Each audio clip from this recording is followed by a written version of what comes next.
I'm quite happy to be here to present to you this morning on career planning for success. And before it comes on the screen, I would just like to stress the importance of planning in whatever you do. You were planning to come to UWI, Mona, don't it? How long ago you started planning? Years upon years, because you know that you is the first choice career planning for success.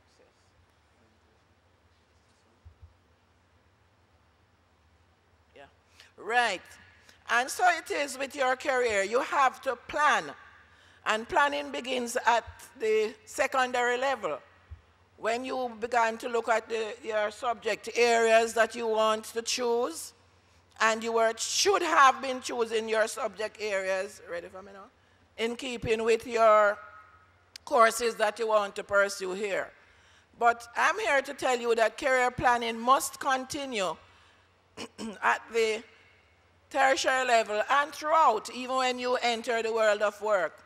We here on the platform are still planning our career at this stage. And sometimes some of us are still changing. And the literatures will tell you that you may change a career within five careers within your lifetime. No, but you must plan. I'll just take you through the slides on the screen, and then afterwards you will be free to ask questions. It says that career planning will help you to keep focused. We are looking at why you should really plan. And I suppose you could tell me these, but because it's such a big audience, I'll just tell you them. But you might be saying within yourself, yes, it's true, right? Career planning will help you keep focused and therefore make wise career decisions. It directs, it motivates, and helps you to accomplish your goals. Because when you plan your career and you know that you're working on what you really want to do, it motivates you more to study, to spend those extra hours at nights, and to give up some of the fun things that teenagers usually like to be involved in, right? It is a continuous process and therefore helps you to make adjustments as you progress. That is quite straightforward. It helps you to make adjustments. If you're planning and you are looking at your level 1 courses, then you would want to look at what is it that you are going to be doing at level 2, or how can I adjust based on changes that I might make as you go along. Career planning estimates and predicts all the steps necessary to achieve your goals, right? So I'm going to be taking you through some of the steps or guidelines that you need to have for your career planning. And the very first step we want you to look at self-assessment. How many of you have done a self-assessment? Let me see your hands. Even if you have not done a formal one, have you sat in a corner and said, who am I? What are some of my weaknesses? What are some of my strengths? What are some of my values? And what do I like doing best? Have you done any of this in order to arrive at the choices you're making now? Let me hear the answers. Very good. And if it's no, it's still not too late. Because here is what we can do for you at the Office of Placement and Career Services. We have CIGI 3, which is a career guidance tool, and it helps you to do your self-assessment. And every student, every new student should do your self-assessment. And because we know it's so important, and you have how many thousand new students, the office has gone to the extra mile to ensure that you can access CIGI online. So you go to the Placement and Career Services website and you try to access CIGI, do your self-assessment. And your self-assessment will help you to clarify if you are doing the right thing or if you need to come in for some counseling to help you to make choices. Remember, next week you have academic advising. And this will help you also when you're doing academic advising. Those of you who think you need career counseling, do try and see us before academic advising or during that week. There is also the Careers Club, where after you have started, whether you are sure or not, it's a good place for first-year students to go because we have speakers who come in to talk about various careers and things like those. And I've mentioned there's the individual counseling, which I mentioned before. Now, what was the first step we mentioned in the guideline? What was the very first step I just mentioned? Huh? Pardon me? First step I mentioned in the career guideline. Anybody knows, raise your hand and tell me. Am I talking to UWI first year students? What was the first step I mentioned? I'm about to do the second one now. Yes, I see a hand over there. Shout it out for me.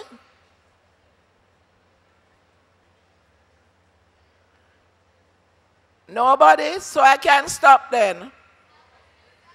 Huh? Very good. The first person who said self-assessment to come up here will get a prize.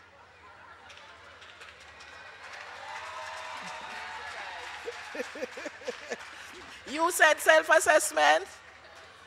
You had said it as well? Okay, give Ms. Richards your name and then you can come to placement and career services for your prize. Good. The second step is career exploration.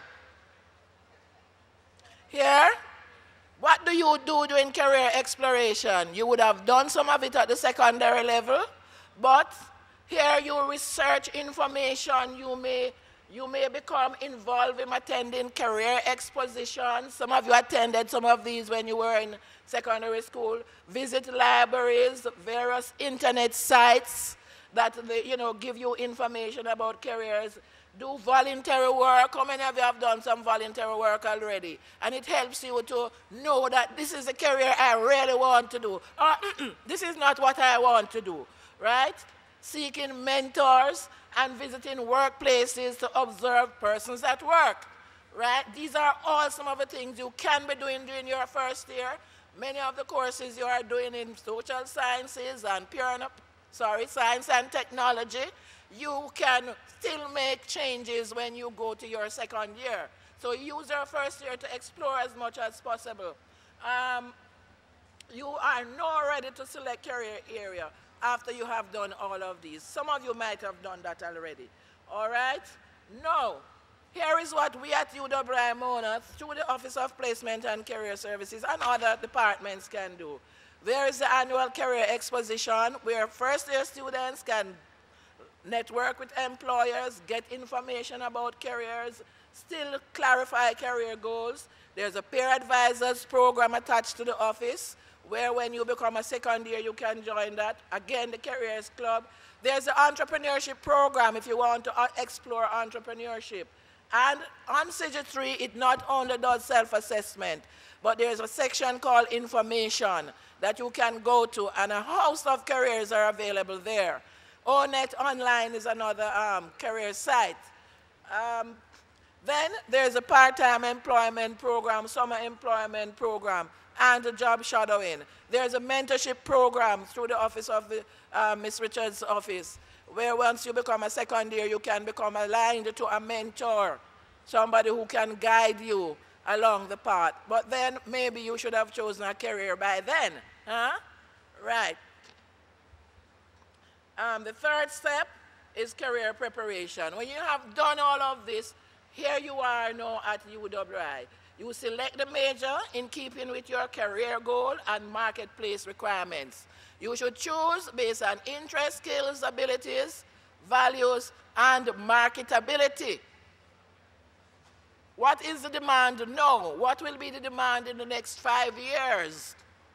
Don't just do it because your friend is doing it and you want to be in the same class, or because the term psychology or sociology or international relation sounds big and glamorous, right? And when you say, what is international relation? What job will it equip you for in the marketplace? Miss, I don't know. And sometimes it's during the final year that you're asking these questions and coming to the center. Become attached to your career planning and use the services from the beginning. Become involved in co-curricular activities. Develop the broad-based skills and competencies that you need for survival in the competitive workplace. Skills and competencies, I always give this example.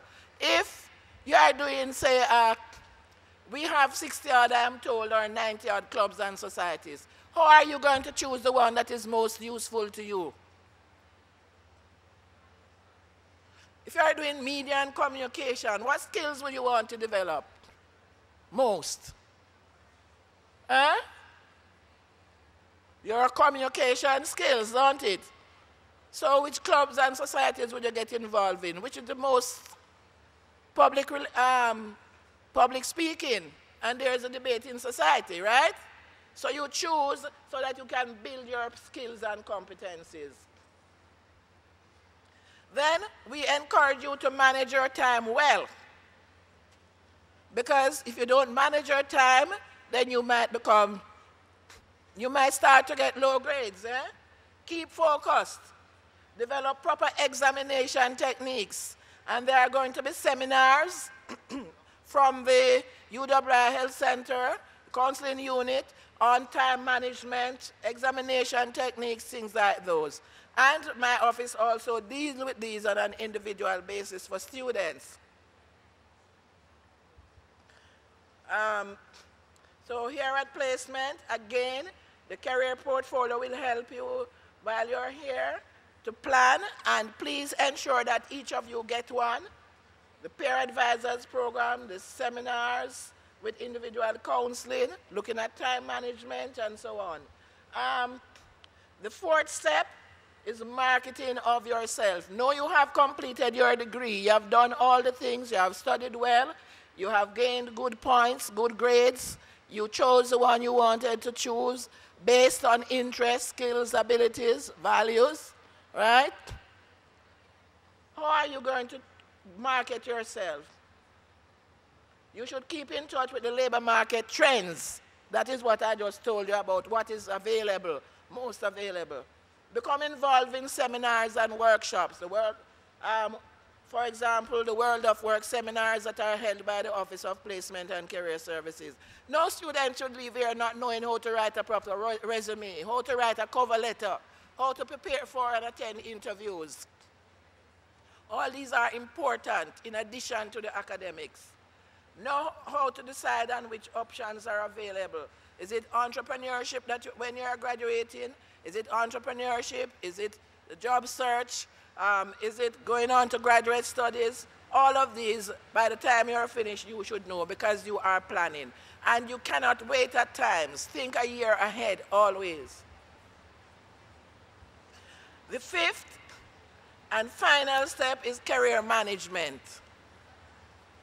How are you going to manage your career? It is said that it is harder to keep a job than to get a job. And getting a job in this climate environment is very difficult. You have to be very good, and you have to be in a choice area, right? And so, when you enter the world of work, how do you plan to succeed? You have to start thinking about that now. What are some of the special skills you need to develop apart from the academics? And we have them all here at UWI Mona. The challenge is that sometimes you do not participate in them. When I look at your resumes, at your high school, you did everything. But at UWI Mona, nothing. Some persons, 2, 3, 4, 5, but there are so many persons who say, Miss, I live in Spanish Town, or I have to do this, I have to do that. And so you did not get involved, and so you are not marketable. What are your plans for further studies, for promotion within the organization? Are you going to be doing extra classes based on other skills that you need to have? How are you planning to combine managing career with a family and community commitments? This is what we have to do at our stage: manage family, manage giving back to community, and manage your career. So time management again comes into play. All right? So then, at placement, we'll offer you job survival skills, the World of Work seminars, and even when you become an alumni, we help you to do placement, and we do alumni advising and counseling. When you do successful career planning, what happens to you? You become self-actualized. You feel good about yourself. You have achieved. And you feel good that you had made a sacrifice financially and otherwise. You feel good that you can contribute to your community, to your society, to your family. And you feel good that you're fit for the globalized workplace. Because remember, you're not only looking to be employed in Jamaica, but in the rest of the world. It is said that everywhere in the world you go, you find a Jamaican or a Caribbean person. And even yesterday I had a recruiter coming from the US. He's recruiting persons for the US, for Canada, for the Caribbean, for the Middle East. Right? And so you have to be culturally aware as well and be flexible. In your planning, you have to organize yourself and also be flexible. Know how to get along with others from different cultural backgrounds.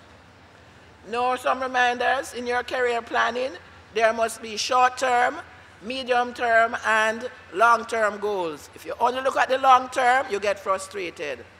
These must have time frames and must be realistic. Also, sometimes you need to have a second choice, that if you don't get your second, you're planning that you can shift even within the same faculty to your second. Seek assistance from mentors and others who are available to assist. The faculty academic advising, I'm coming across students now who, some of them were asked to sit out because they didn't do well. Did you go for academic advising? No. Did you go for study skills? No. Did you go to the academic support unit? No. And so they're just here floating around until they get that note. You are asked to sit out because you did not do well academically. Then they run for counseling. All your planning must be done with hard work, dedication, and commitment. Just ready for me to finish. All right? Good.